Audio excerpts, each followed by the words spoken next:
Let's jump in and get you caught up on what's happening in Pakistan today. First up, some big moves on the diplomatic front. The US and Pakistan are teaming up to keep the Middle East calm after those recent Iran-Israel tensions.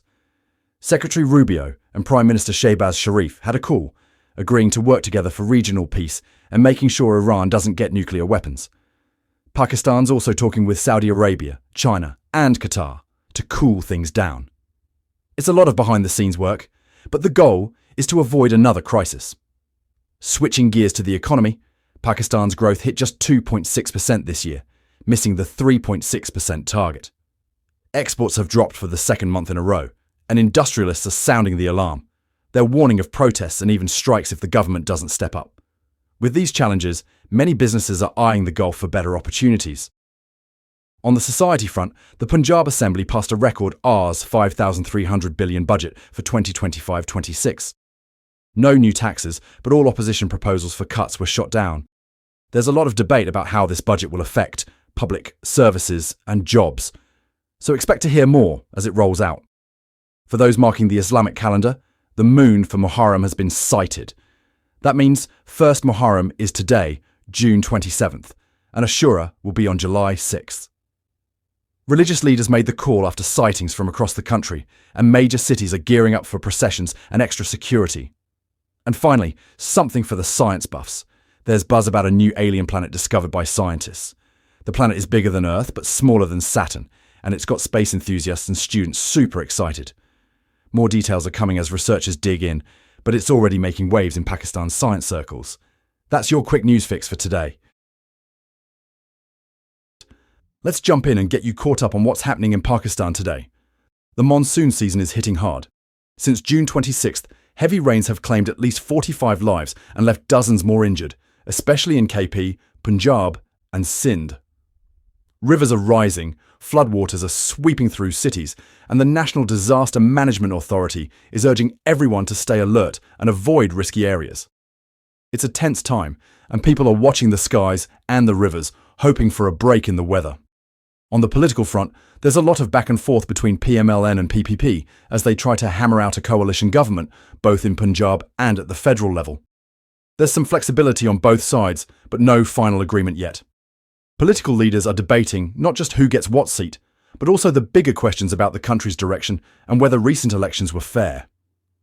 Turning to the economy, Pakistan is gearing up to present its federal budget for 2025-26.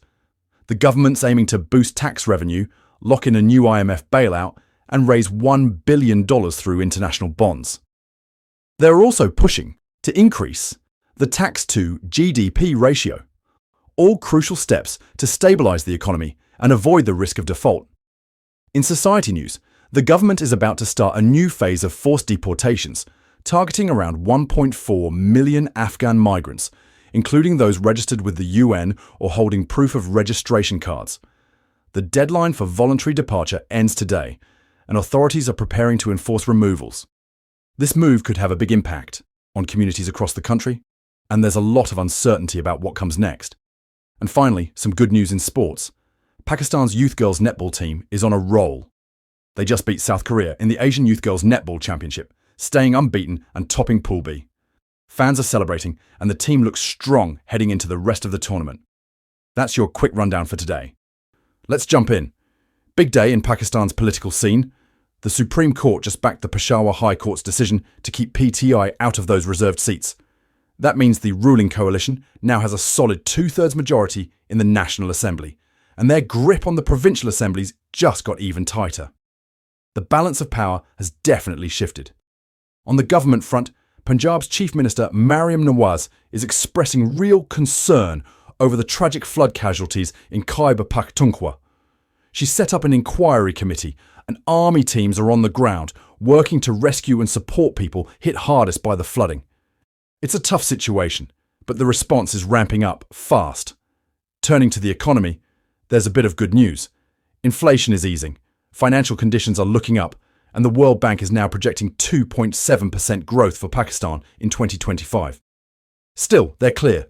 All this progress depends on keeping up with those economic reforms. It's a cautious optimism, but optimism all the same.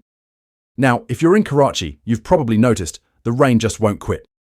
Heavy downpours have led to major flooding, traffic chaos, and power outages across the city. Emergency services are working around the clock to get things back to normal, but it's definitely a challenge. And finally, a bit more politics. Maryam Nawaz is doubling down, saying even PTI insiders now believe Imran Khan is out of the political game for good. She's also highlighting her government's push to raise salaries and pensions, and she's making a point that they're doing it without slapping on new taxes. That's your quick roundup for today. Let's jump in. It's been a tough day in North Waziristan, where a suicide bombing tragically killed at least 13 security personnel and injured 4 civilians. Pakistan's government is pointing the finger at India, but India's denying any involvement. This attack comes as terror incidents are rising. Pakistan's now ranked second on the Global Terrorism Index, which is honestly pretty alarming. Meanwhile, the weather's not letting up either.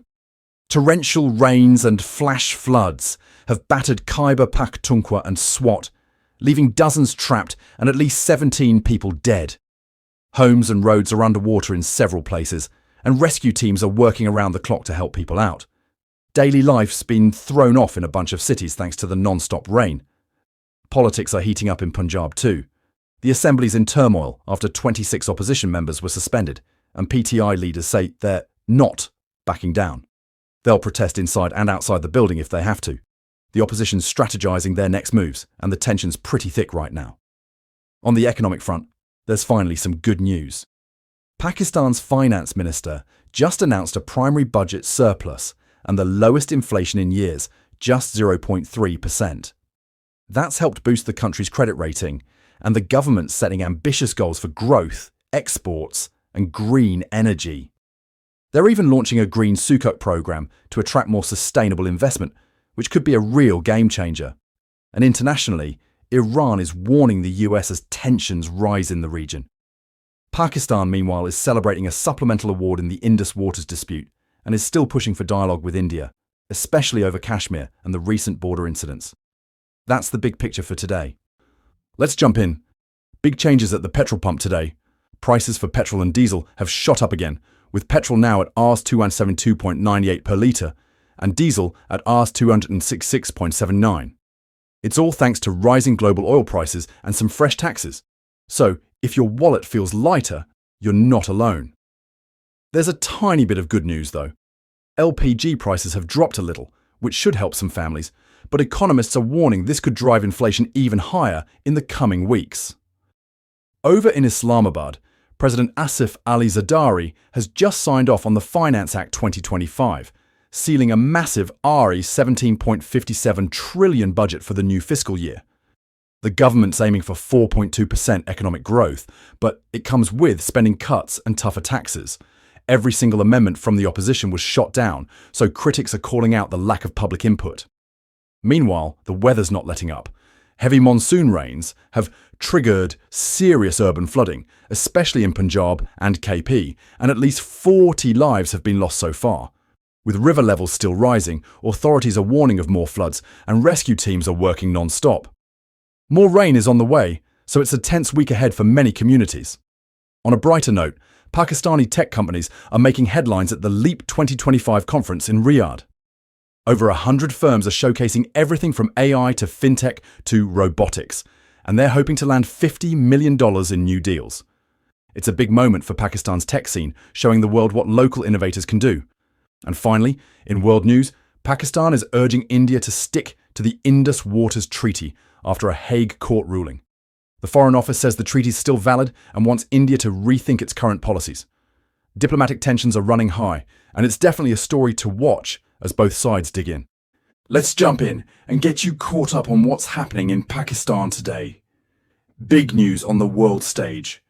Pakistan has taken over the presidency of the UN Security Council for July. The focus is on peace and multilateralism, but back home, politics are heating up.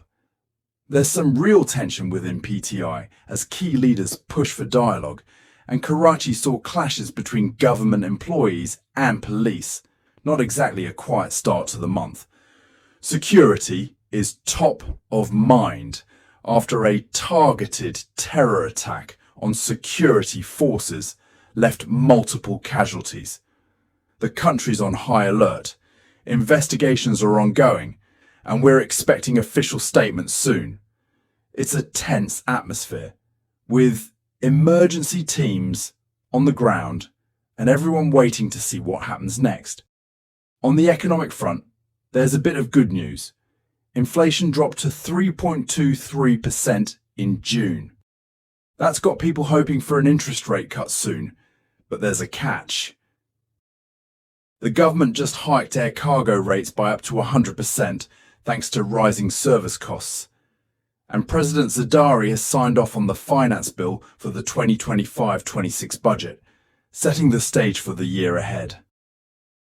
Turning to society, Lahore was jolted by a sudden earthquake. People rushed out of buildings in a panic, but thankfully no major damage has been reported so far. Aftershocks and safety checks are still underway, and rescue teams are busy following recent river drownings in Punjab.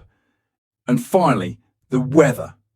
It's hot and humid across most of the country, but rain is on the horizon for the upper regions. Authorities are keeping an eye out for possible flooding and reminding everyone to stay prepared. If you're out and about, drink plenty of water and take care in the heat. Let's jump in. A heartbreaking scene unfolded in Karachi today, where an old building collapsed in Liari's Baghdadi area. At least 14 people lost their lives, with many more still trapped as rescue teams dig through the rubble. Families are anxiously waiting for updates, and authorities have evacuated nearby buildings while they investigate what caused the tragedy. On the security front, things remain tense along the border. Pakistan's army says it killed 30 militants trying to cross from Afghanistan, just days after a deadly suicide attack shook the region. The military is pointing fingers at India for supporting these groups, and Prime Minister Shehbaz Sharif is praising the security forces for staying alert. Violence along the border is still a serious concern. If you're in Islamabad or the north, keep an umbrella handy. Heavy monsoon rains are pouring down, and there are flood warnings for Gilgit-Baltistan and Khyber Pakhtunkhwa, especially with glacier melt in the mix. Emergency teams are on standby, public holidays have been declared for Ashura, and officials are urging everyone to stay safe in flood-prone areas. In politics, Air Chief Marshal Sidhu's visit to the US made headlines, with both countries talking up their stronger defence ties. Trade negotiations with the US are also close to wrapping up.